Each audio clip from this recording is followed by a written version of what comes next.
Welcome to LA Currents. I'm Rasha Goel. We are excited today to talk to Justin Brooks, a criminal defense lawyer and law professor who is well known for his work freeing innocent people from prison.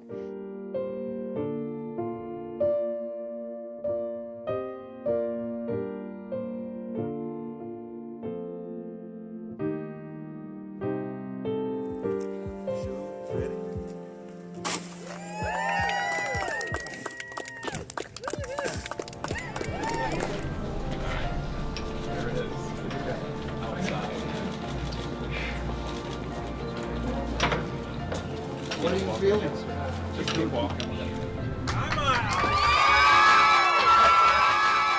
I am home, baby girl. I am home. Justin is right here. He's right here. He's not lying. We're heading home and this nightmare is over. He is the founder and director of the California Innocence Project. Welcome, Justin, and thanks for being here today. Thank you so much. It's a pleasure. What inspired you to start this project, and tell us a little bit more about it? I was living in Michigan and I was teaching law school, and I read an article in the newspaper about a 21-year-old woman who was sentenced to death on a plea bargain. And I didn't understand how someone could get a death sentence on a plea bargain. So I met with her to talk about it, and she told me not only was she sentenced to death without any trial, but that she was innocent and that her lawyer had told her to plea out. And so I went back to the law school where I was teaching. I told my students that story, that there's a woman on death row. She says she's innocent. She's going to be executed. Who wants to help me out with this case? And we started investigating it and found out she was, in fact, factually innocent. Wow. And that case inspired me to start the California Innocence Project with the idea that I would work on real cases with law students to teach them how to be great lawyers while at the same time helping innocent people in prison. And you were able to save her life in time? So I was able to get her death sentence reversed. The sad part of the story is 25 years later, I'm still working on the case to get her out of prison. So 95%, I read that 95% cases in the U.S. are plea bargains, Yep. which means that many people are basically just pleading guilty to crimes they didn't commit. How can we change that? So what's happened over the last 30 years is as we've increased sentences and had mandatory minimums and 3 strikes, the prosecutors put on the table such severe potential punishments that people feel they can't take the risk of going to trial. There's been a push towards more and more plea bargains. Now, I'm not naive. I know that the majority of those people are guilty. But the problem is that whether you're guilty or innocent isn't relevant when you're facing a tremendous possible sentence if you go to trial and the possibility of a lesser sentence if you don't. That's why the story of Brian Banks was so important to me, and that's why we pushed to have it made into a feature film. Brian Banks was 16 years old when he was accused of a crime he did not commit. He lost 11 years, scholarship. He was prevented from playing football. The system is broken. We have 10 months to clear his name. The statement by the alleged victim was false. So they just based it on her statement completely. Absolutely. It's as simple as one person tells a lie, Yeah. and then the system will chew you up. So unless she'd come forward, there was no way to win that case. We believed the recantations of the witness. We do not believe Mr. Banks did the crime that he pled guilty to, and therefore justice has been served.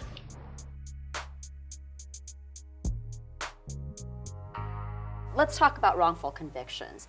What are some of the causes of wrongful convictions? The leading cause at trial for wrongful convictions was bad identifications. And we found out that people are not good at making IDs, yet jurors treat that as very powerful evidence. When someone walks in court and says, I'm 100% sure that's the person who did it, that's enough to get you convicted. But when you look at the science behind IDs, there are so many problems. For example, almost half the people I've walked out of prison were convicted on a cross-racial identification. That is a huge problem in Southern California because we have every type of race, and it's always a Mexican person IDing a white person, a black person, a black person, a white person. And our ability to identify faces is formed in the first 5 years of our life. And if everyone in your family is the same race, you actually, for the rest of your life, will have difficulty identifying other races. And there's all scientific studies about this. I see cases where they make the ID 6 months later, and it was a dark night, And that's why they're almost always wrong. It literally is process, process, process. I was down in Georgia a few years ago, and I thought I'd seen it all. And I'm in this town where they have a concrete building in the middle of a field. They have a row of all African-American men who are walking in, and one by one, they're walking in front of the judge, meeting their lawyer for the first time, negotiating a deal with the DA, and getting sentenced. And no one's even ever met with them to talk about anything. Wow. And you're given that certain amount of time, basically. I mean, you're having to make a decision in those few minutes that you're interacting with these people. It's becoming a factory. The justice system is becoming a factory.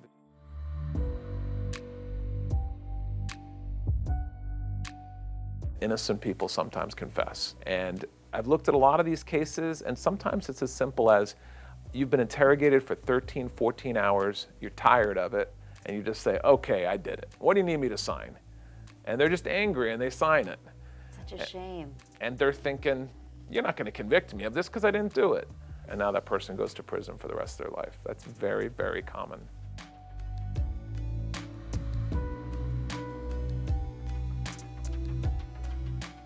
I'm factually innocent. I'm actually factually innocent. This can happen to anybody. One of my clients who we got released was Kimberly Long in Riverside, a white middle-class nurse who came home and found her boyfriend beaten to death. And unfortunately, she'd been in an argument earlier in the day at a bar where people witnessed that, and then she became a suspect, and then very poor police work was done, and she got convicted. So it can happen to anybody, and that's something I think people need to think about. On a personal level, how do you take all this in? Because I can only imagine how difficult it is. I mean, of course you're a lawyer, but when you're constantly dealing with these cases where it's a yes, no, maybe if, how are you taking and processing all this for yourself? I mean, I think I do an okay job of it, but not always. I don't sleep very well. I try to exercise a lot. I go on very, very long walks. It's not just the California Innocence Project who believes Michael Handline is innocent. A federal magistrate who reviewed all of the evidence in the case, spent years looking at the case, said that Michael Handline's conviction should be reversed. I'm so intrigued by you as a person because you've not just kept this here in California or nationally, you've actually taken this program abroad and internationally. You've created a project called the RED Innocente, which is in Latin America, which also helps the wrongfully accused. You've helped people in Nicaragua and Qatar. So talk to me about how your movement is really making a global impact. Sure. So when I started this work, there were a handful of us doing it in the world. We had our first meeting in Chicago. We all shared a pizza and sat in one living room. We have a meeting coming up next month of all the Innocence workers, and we have 1,200 people coming to it. So we went from a few small organizations a couple of decades ago to now we have 60 in the United States. We have a ton in Europe and Asia, and I've started all the projects in Latin America.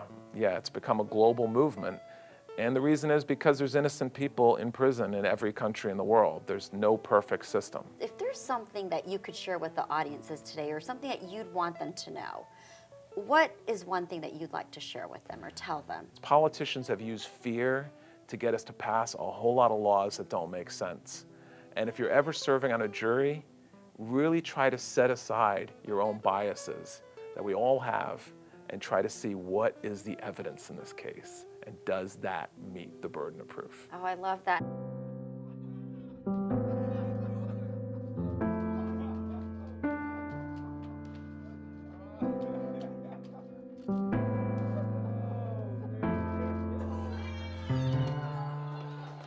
Even though I've been doing this kind of work for 25 years, I still have no idea what it's like to be one of my clients.